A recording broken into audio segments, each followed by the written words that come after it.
우리 사랑하는 성도님들, 일반적으로 사람이 어떤 일을 시작한 지 10년이 되면은요, 그 일에 대해서 전문가가 되었다라고 말을 합니다. 그런데 우리 모두가 신앙생활을 시작한 지 수년, 수십 년이 넘으신 분들이 계시잖아요. 그런 분들은 다 신앙의 전문가라고 말을 할 수 있을 것입니다. 하나님을 알고 믿는 일에 있어서 그 누구도 따라올 수 없는 믿음의 전문가가 되었다라는 말입니다. 그런데 가만히 생각을 해보면 믿음에 있어서 이미 전문가인 우리들에게 웬일인지 어떤 염려, 불안, 걱정, 두려움이 이게 쉽게 떠나가지가 않는 거예요. 어떤 사건에 대한 소식을 듣거나 또 내 몸이 갑자기 아프거나 어떤 사고에 대한 소식을 들으면 금방 내 마음의 불안, 염려가 발동을 해서 이 제어가 잘 안 되는 겁니다. 계속해서 나를 따라다니면서 고집스럽게 괴롭히고 있는 우리들의 모습을 보게 됩니다. 왜 그럴까? 여러 가지 많은 이유가 있겠지만 그 이유 중에 하나가 반드시 이루어지는 하나님의 섭리에 대한 이해, 확신이 없기 때문에 그렇습니다. 목에 칼이 들어와도 나를 향한 하나님의 섭리는 반드시 이루어집니다 라는 그런 대답을 할 수만 있다면 내 안에 있는 모든 불안, 염려, 두려움들이 떠나갈 텐데 이런 확신이 부족한 거예요. 그래서 우리가 신앙의 전문가가 되었음에도 불구하고 여전히 우리들의 마음속에 찾아오는 이 모든 문제들을 잘 해결할 수 없다면 오늘 이 말씀을 통해서요, 그 해답을 잘 찾는 시간 되었으면 좋겠습니다. 우선에 반드시 이루어지는 하나님의 섭리에 대해서 이야기를 하려면요, 섭리가 무엇인지 하나님의 섭리를 먼저 이해하는 선작업이 필요한데요. 웨스트민스터 소교리 문답 11문 답은 이렇게 이야기를 하고 있습니다. 하나님의 섭리하시는 일이란 무엇인가요? 질문을 하고 난 다음에요, 대답이 이렇습니다. 하나님의 섭리하는 일이란 그분의 최고의 거룩과 지혜와 능력으로 모든 창조물과 그 모든 행동을 보존하시며 다스리는 것입니다. 이렇게 대답을 하고 있습니다. 그러므로 섭리의 정의의 핵심은 보존하고 다스린다라는 것입니다. 섭리는 하나님의 모든 창조물과 그의 모든 행동을 보존하고 다스린다라는 것인데요, 하나님의 최고의 거룩, 하나님의 최고의 능력, 하나님의 최고의 지혜로 그렇게 하신다라는 겁니다. 그러므로 하나님은 한번 계획하신 것, 뜻하신 것을 못 이루시는 것이 없으신 전능하신 하나님입니다. 여기서 우리가 기억할 것은요, 우리 사람의 타락한 자유의지, 그것을 사용하시든가 혹은 그와 같은 것에 전혀 영향을 받지 않으시면서 하나님은 하나님의 섭리를 온전히 이루어 가시는 분입니다. 오늘 말씀을 통해서 과연 그런지를 우리가 좀 추적을 해보도록 할 텐데요, 우리가 이것을 배우고 난 이후에라도 이 부분이 해결되지 않는 이유가 무엇일까라고 생각을 해보면요, 그 이유 중에 하나가 무엇이냐면 우리는 하나님의 보존과 다스림을 생각을 할 때에 내 방식대로 이해하고 해석을 하는 경향이 있습니다. 그래서 하나님의 다스림과 섭리는, 통치는 변함없이 우리들의 삶 가운데 일어나고 있는데 이 부분에 대해서 우리가 정확하게 해석을 잘 못하는 하는 거예요. 오해를 하는 거예요. 그래서 하나님의 다스림과 섭리를, 보존을 우리가 잘못 왜곡되어 생각을 하는 경우가 있는데, 예를 들면 스데반 사건입니다. 스데반이 성령이 충만해서 복음을 증거했거든요. 그런데 그 결과가 돌에 맞아 죽는 것, 순교하는 것이었습니다. 우리는 하나님의 보존과 다스림과 통치가 완벽하다라고 했을 때는 이렇게 해석을 하는 거예요. 스데반이 복음을 증거하다가 돌에 맞아 죽을 상황이 발생을 했을 때에 하나님께서 스데반으로 하여금 모든 날아오는 돌을 피할 수 있는 능력을 순간 주셔서 보존하시든가, 혹은 돌에 맞아도 스데반을 혹 순간 돌보다 더 단단한 뭐 이렇게 철처럼 만드셔서 맞아도 피 한 방울 흘리지 않게 하는 방법으로 스데반이 순교하지 않게 하시는 것, 그래야지만 하나님의 보존과 다스림이 완벽히 이루어졌다.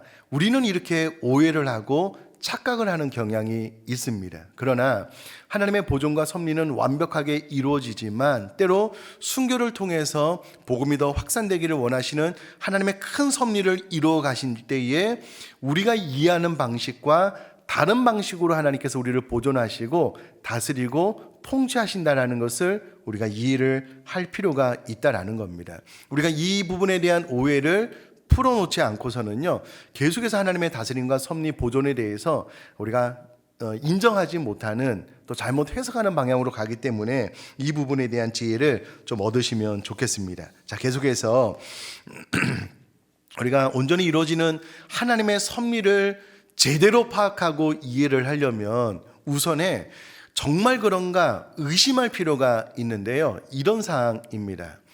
예수님의 제자들이 예수님의 부활에 대해서 예수님께서 몇 번이나 말씀하셨음에도 불구하고 전혀 믿지 않았습니다. 1도 생각하지 않았습니다. 그런데 어느 날 예수님께서 부활하셔서요, 제자들 눈앞에 나타난 거예요. 예수님의 부활을 전혀 믿고 있지 않다가 부활하신 예수님을 딱 만나놓고 보니까, 와, 예수님의 부활은 정말 부인할 수 없는 사실이구나 라는 것을 믿고 확신하게 되어버렸습니다. 그 이후로 제자들은 죽음도 두려워하지 않고 복음을 증거하면서 제자들을 다 순교함으로 주님을 만나게 되었는데요. 불신이 확신으로 바뀌는 결정적인 사건이 있고 난 이후에 제자들은 하나님을 향하여 온전한 믿음을 보이는 삶으로 바뀌게 되었다는 거예요. 그래서 우리도 하나님께서 정말 우리들의 삶 가운데 제대로 통치하시고 다스리고 섭리하시는가라는 것을 오늘 본문을 통해서 먼저 의심을 먼저 해놓고, 그리고 난 이후에 내가 아무리 의심을 해도 하나님의 섭리는 완벽하게 이루어지는 것이구나 라는 것을 확신함으로 우리들의 신앙이 좀 획기적으로 변화할 수 있는 그런 시간을 좀 가지려고 합니다. 우선 제가 창세기 37장 9절을 한번 읽어볼 텐데요. 요셉이 다시 꿈을 꾸고 그의 형들에게 말하여 이르되 내가 또 꿈을 꾼즉 해와 달과 11별이 내게 절하더이다 하니라. 그럼 이 말씀은 하나님께서 요셉을 통해서 하나님께서 이루실 섭리를 꿈으로 보여주신 사건입니다. 자, 그런데 그분이 하나님이라고 할지라도 과연 요셉에게 보여주신 하나님의 섭리를 이루어 가시는가 의심을 해볼 수밖에 없는 몇 가지 요인들이 본문 안에 있습니다. 우선에 여러분, 야곱에게는 2명의 아내와 2명의 첩이 있었습니다. 또 그들에게 각각 자녀들이 있었는데요. 다 외울 필요는 없고 레아의 자녀들 4명만 좀 기억을 하시면 좋겠는데요. 우선에 야곱이 레아와 결혼을 하고 난 이후에 장자 르우벤을 낳고요, 시몬, 레위, 유다를 낳습니다. 그리고 이사갈, 스불론 딸 디나를 낳고요, 레아에게는 여종이 있었는데 실바에게서 갓과 아셀을 낳습니다. 그리고 야곱이 정말 사랑했던 라헬을 통해서는요, 요셉과 베냐민을 낳고요, 라헬의 여종이었던 비라를 통해서는 단과 납달리를 낳습니다. 그런데 레아에게서 나온 이 넷째 아들까지를 좀 기억하는 것이 좋은데요. 루벤, 시몬, 레위, 유다를 낳습니다. 창세기 29장에 보면 야곱이 외삼촌 라반의 집에 도착하고 채 한 달이 안 되어서요, 야곱이 라헬을 바라봤을 때 첫눈에 반하게 됩니다. 그래서 외삼촌에게 라헬을 나에게 주십시오. 내가 라헬을 위해서 7년을 무옷으로 일하겠습니다 라고 제안을 하고요, 라반이 허락을 해서 라헬을 위해서 7년 동안 무옷으로 일을 하고 첫날 밤을 보내고 났는데요, 라헬이 아니라 레아가 자기 옆에 있는 거예요. 깜짝 놀라서 외삼촌에게 항의를 했지만 우리 지역에서는 동생을 먼저 결혼시키는 일이 없다, 이거는 우리 지역의 풍습이다 라는 설명을 듣고, 그러면 라헬을 위해서 7년을 네가 더 일해라 라는 외삼촌의 제안을 받아들여서 야곱은 라헬을 위해서 또 7년을 무봇으로 일하게 됩니다. 그러니까 야곱은 애당초 레아와 결혼할 생각조차 없었거든요. 뜻하지 않게 결혼을 하게 된 거예요. 원치 않은 결혼을 하게 되었고요. 결국은 레아는 꽂아놓은 보리자루처럼 야곱에게 사랑을 받지 못한 채로 지내게 됩니다. 그런데 하나님께서 레아를 돌아보셔서 많은 자녀를 낳게 해주셨는데, 문제는 레아의 자녀들이 자라나면서 보니까는요, 그의 아버지가 자신의 어머니 레아를 사랑하지 않는 것을 보면서 자라는 거예요. 여러분, 우리들의 자녀가요, 우리 어머님이, 우리 엄마가 아빠에게 사랑받지 못하고 무시받고 멸시받으면서 결혼 생활을 하고 있다라는 것을 자녀들이 보면은요, 마음속에 심각한 상처와 타격을 받습니다. 아버지를 향하여 원망하는 마음이 커져갈 수밖에 없는데 레아의 자녀들이 그러했다라는 겁니다. 더 심각한 것은요, 야곱은 편애가 너무 심했습니다. 그래서 다른 자녀들은 별로 관심이 없고요, 라헬을 통해서 나온 요셉만 크게 사랑을 한 나머지, 그가 17세가 되도록 노년에 얻은 아들이었기 때문에 다른 여러 아들보다 그를 더 사랑함으로 그를 위하여 채색 옷을 지어 입혔다라고 창세기 37장 3절에 정확하게 기록을 해놓고 있습니다. 이로 인해서 그의 형들이요, 아버지가 형들보다 그를 더 사랑함을 보고 그를 미워하는 마음이 더 커져갔다라고 창세기 37장 4절에 또 정확하게 기록이 되어져 있습니다. 뿐만 아니라 요셉은 형들이 잘못할 때마다 아버지에게 쪼르륵 달려가서 형들의 잘못을 고자질을 하는 거예요. 이놈 봐라, 미워하는 마음이 더 커져갔는데, 그것도 부족해서 요셉이 꿈을 꾸고 형들 앞에서 형들의 벽지단이 나에게 절하더이다, 해와 달과 별이 나에게 절하더이다라고 이야기를 하니까는요, 형들이 요셉에 대한 미워하는 마음이 극에 달한 거예요. 극에 달한 겁니다. 엄밀히 보면 형들이 요셉을 미워하는 마음이 극에 달할 수 있도록 기름을 부으신 분이 하나님이셔요.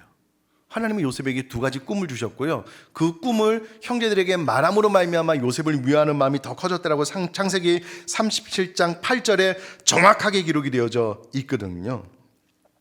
여러분, 이와 같은 기록이 저는 개인적으로 더 긴장감을 가져다주는 이유는 창세기 34장 30절 31절의 사건 때문에 그렇습니다. 제가 한번 읽어볼게요.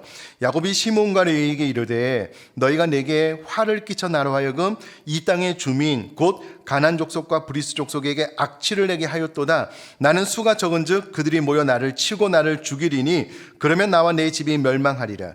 그들이 이르되 그가 우리 누이를 창녀같이 대우함이 옳으니까.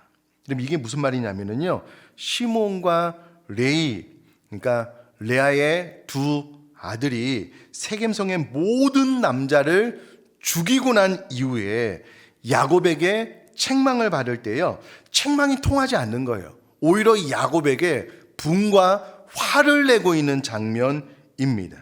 그러니까 이미 레아의 아들들은, 특별히 시몬과 레위는요, 아버지의 통제를 벗어난 거예요. 오히려 아버지를 향한 분노가 극에 달해가지고요, 아버지가 그 자신들을 책망할 때에 오히려 아버지에게 화를 내고 있는 것을 볼 수가 있습니다. 그러니까 아버지의 말이 귀에 들어오지 않는 거예요.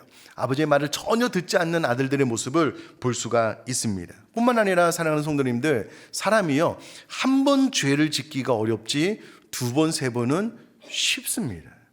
여러분, 시몬과 레위가 세겜성에 있는 모든 남자들에게 할례를 받게 하고 난 다음에요, 죽여버렸습니다.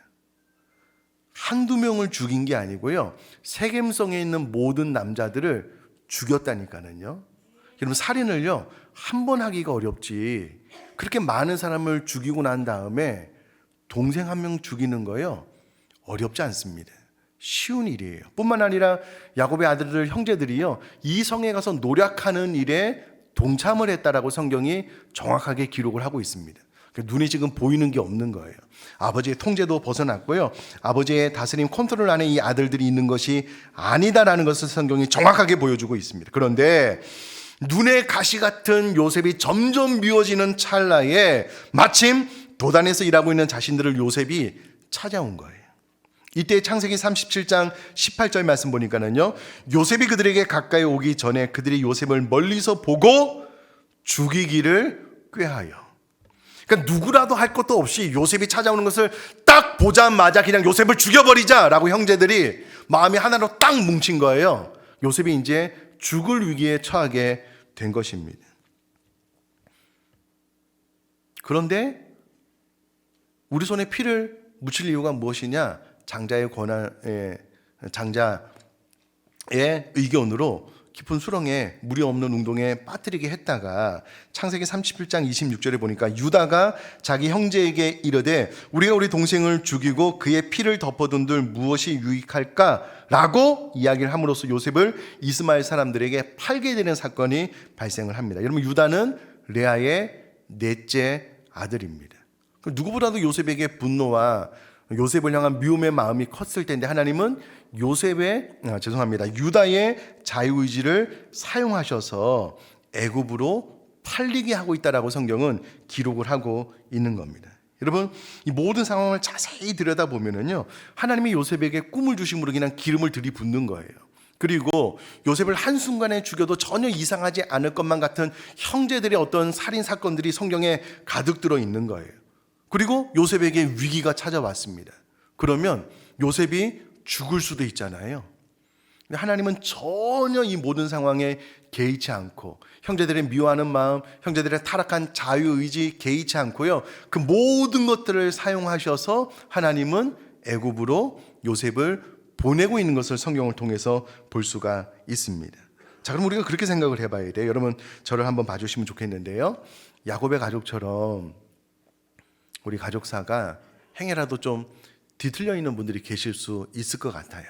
혹시 그렇지 않다라고 하더라도 이 타락한 세상, 악으로 가득한 세상 가운데 여러분, 우리 자녀들이 학교 가면 왕따, 사이버 공격이 너무나도 극에 달한 이 시대 가운데 하나님께서 과연 우리 자녀들을 돌보실 수 있을까? 그런 생각을 우리는 자꾸 하는 거예요. 제가 오늘 아침에 일어나서 뉴스 기사를 보고 깜짝 놀랐습니다. 여러분, 할로윈 파티에 참석한 많은 사람들이요, 사람에게 눌려서 압사당해서 149명이 사망했대요. 10대, 20대가 많대요. 하루아침에. 그러면 이렇게 사건, 사고가 많은 이 세상 가운데 기후재앙 이야기를 많이 듣잖아요. 전쟁은 끝나지 않아서 경제가 지금 세계 경제가 파탄날 위기 소식을 계속 듣고 내 미래는 너무나도 준비된 게 없어서 참담하고 이런 생각을 자꾸 하니까는요, 우리 마음속에 불안, 염려, 걱정이 떠나가지가 않는 거예요. 우리는 하나님을 믿는 사람들인데, 하나님이 내 삶을 다스리고 통치하고 하나님은 절대 조건으로 이 세상을 완벽하게 섭리하고 계신다라는 것을 알고 있는 사람들인데, 웬일인지 우리 마음속에 이렇게 시시각각 찾아오는 불안, 염려가 떠나가지가 않는 거예요. 그럼 질문을 해봐야 되겠죠. 하나님은 이 험악한 세상 가운데 여전히 나를 다스리고 통치하고 섭리하고 계신가?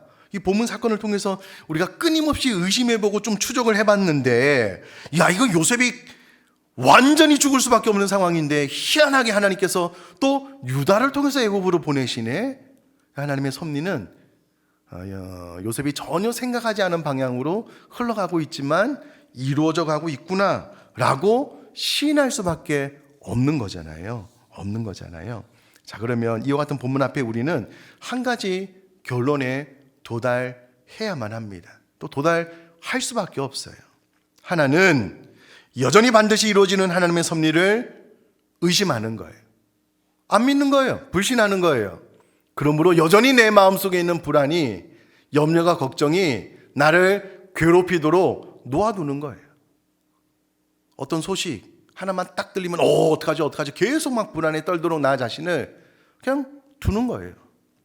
혹은 아니면 이제는 반드시 이루어지는 하나님의 섭리를 믿고 신뢰함으로 시시각각 찾아오는 사단의 도전, 내 마음속에 일어나는 염려, 걱정, 불안, 이런 일이 발생하면 어떡하지? 이 모든 것들을 몰아내게 할 것인가?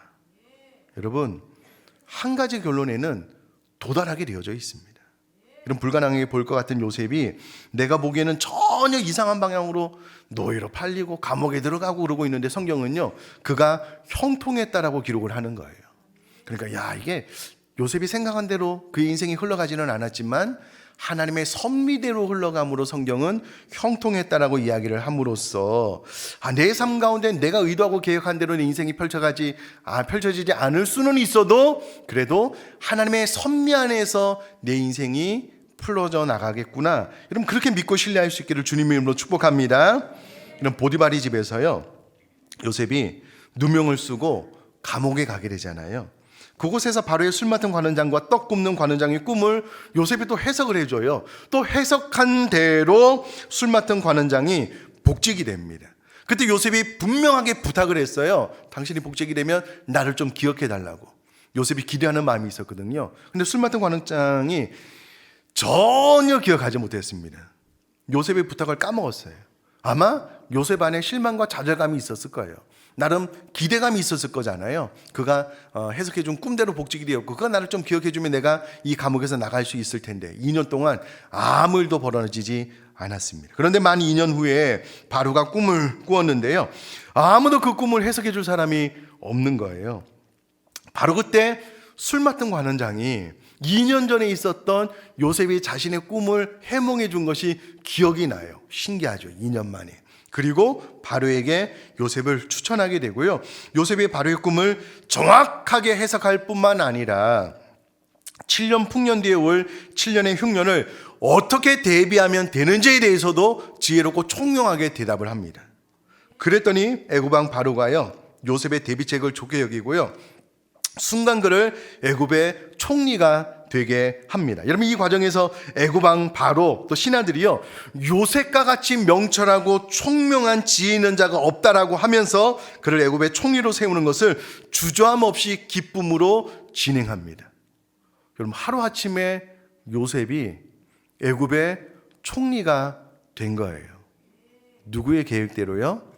하나님의 계획대로, 하나님의 섭리 안에서 착착 진행이 되었다라는 겁니다. 여러분 이 과정 가운데요, 우리가 오늘 반드시 해결해야 되는 문제 하나가 무엇이냐면, 자꾸 우리는 하나님의 섭리를 앞서 말씀드렸다시피 내 방식대로 자꾸 해석을 해요. 예를 들면 우리는 이런 스토리를 좋아합니다. 야곱이 11번째 아들로 요셉을 딱 낳고 났는데요, 야곱이 보자마자 요셉에게 하나님의 영이 임한 거예요. 너무 지혜롭고 총명하고 똘똘한 거예요. 그래서 야곱이 생각할 때, 야, 요셉을 애굽에 유학 보내야 되겠다. 유학을 딱 보냈는데 보디발이 요셉을 딱 보자마자 그 안에 하나님의 신이 있는 것을 발견한 거예요. 야, 너 우리 집을 좀 가정 총무로서 좀 일을 했으면 좋겠다. 보디발이 요셉을 스카우트하는 거예요. 일을 시켜놓고 보니까 너무 똑똑해요. 그 보디발이 애굽 왕 바로에게 추천을 한 거예요. 왕 앞에 갔더니 정말 왕이 요셉을 인정할 수밖에 없어서 애굽 총리가 되었다. 우리는 이런 스토리를 좋아해요. 아무 사건도 없고 너무나도 탁탁탁탁 들어맞고 평안하게 그냥 결국은 애굽의 총리가 된 요셉 스토리를 우리는 기대한다고요. 여기서 조금만 벗어나면 하나님이 내 삶을 잘 보존하시나? 하나님이 내 삶을 잘 다스리고 통치하고 계신가? 의심한다고요. 그러나 여러분, 이 성경은 요셉이 전혀 기대하지 않고 계획하지 않은 방향으로만 나아갔다라고 이야기를 하고 있잖아요. 그런데 결론은 하나님의 섭리대로 이루어졌어요. 우리가 이제 무엇을 생각을 해야 되냐면, 하나님의 섭리를 생각을 할 때에 내 삶에 내가 기도하고 내가 기대한 대로만 되는 것은 아니구나. 그러나 그럼에도 불구하고 결론은 하나님의 뜻대로 하나님의 섭리대로 되는 것이구나 라는 것으로 이해하고 좀 깨달을 수 있기를 간절히 바랍니다. 제가 두 명의 예를 들려고 하는데, 여러분 삼층천 천국까지 갔다 온 사도 바울이 교만해지지 않게 되기 위해서 하나님께서 그에게 육체에 같이 질병을 주셨어요. 사도 바울이 3번이나 기도했지만 내 은혜가 내게 족하다, 평생을 질병을 안고 사도 바울이 살아갔습니다. 그럼 그것 때문에 사도 바울은 단 한 번도 나를 향한 하나님의 뜻이 온전히 이루어지고 있는지 의심하지 않았습니다. 그 질병을 가지고 내 은혜가 내게 족하도다 고백하면서 그의 나머지 평생을 살았습니다. 우리는 이렇게 생각할 수가 있잖아요. 예수님께서 베드로에게 네가 나를 3번 부인할 거야. 내가 너를 위해서 기도했으므로 네가 돌이킨 후에 내 형제들을 좀 굳건하게 했으면 좋겠다라고 예수님께서 베드로에게 부탁을 하잖아요. 우리는 그렇게 생각을 해요. 아니, 그러면 예수님께서 나중에 베드로가 초대교회 예수님의 수장으로서 역할을 잘 감당을 해야 되는데 예수님 3번 부인 안 하게 해주면 안 되실까? 막아주시면 안 되는가? 우리는 그렇게 생각을 해요.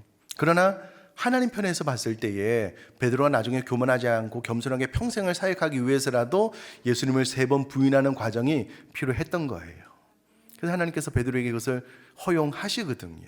그러면 좀 우리들의 삶 가운데 실패하고 넘어지고 또 좌절할 때 있어요. 하나님 나에게 왜 그러시는가? 필요하기 때문에 그래요. 그 과정을 통해서 우리는 겸손해지고요. 그 과정을 통해서 우리는 더 하나님을 의지하고 그 과정을 통해서 더 하나님을 붙들 수밖에 없기 때문에 하나님께서 허용하시는 거예요. 근데 우리는 그런 것들을 싫어해요.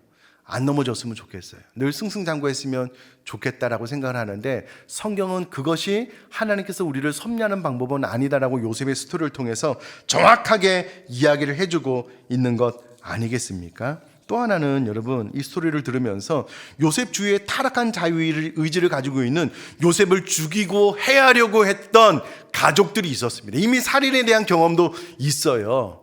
그러면 우리는 불안해하는 거예요. 하나님의 섭리가 위태롭게 보여요. 혹 그냥 훅 찔러버려서 그냥 죽으면 하나님의 뜻이 이루어지지 않는 것 아닌가? 절대 그런 일이 없다니까는요. 여러분 참새가 날아가다가 이 땅에 떨어져 죽는 것도 하나님께서 허락하심이 없으면 안 된다니까는요. 불가능하다니까는요. 그 의심할 필요가 없어요. 우린 자꾸 의심하는 거예요. 자꾸 생각하는 거예요. 받아들이고 묵상하는 거예요. 내 자녀들이, 내 미래가 어떻게 되면 어떡할까? 아니요. 여러분 생각하지 않으셔도 돼요. 걱정하지 않으셔도 됩니다. 하나님은 요셉 주변에 있었던 이미 살인 경험이 있고요. 타락한 자유의지로 똘똘 뭉친 그의 형들 가운데서도 하나님은 전혀 개의치 않고 하나님의 섭리를 이뤄 가신 분인 줄 믿습니다. 우리 주변에 아무리 악인들이 가득 찼다라고 하더라도 하나님은 전혀 그 사람들을 개의치 않고 우리를 향한 하나님의 뜻을 온전히 이루실 것을 믿습니다. 이것이 성경이 우리에게 가르쳐주는 바 아니겠습니까? 아니 오히려 한 걸음 더 나아가서 제자들이 그랬던 것처럼 히브리서 11장 믿음의 사람들이 그랬던 것처럼 하나님 내 삶을 깨트려 내 안에 담긴 이 예수 그리스도가 드러나 향기가 더 바래지길 원한다면 내가 기꺼이 죽겠습니다. 순교하겠습니다. 내 삶을 하나님 앞에 드립니다. 여러분 이와 같은 믿음이 있다면 하나님의 섭리를 100% 이해하고 믿을 수 있다면 여러분 우리 가운데 시시각각 찾아오는 모든 두려움, 염려, 걱정, 불안들은 100% 완전히 떠나가게 될 것을 믿습니다.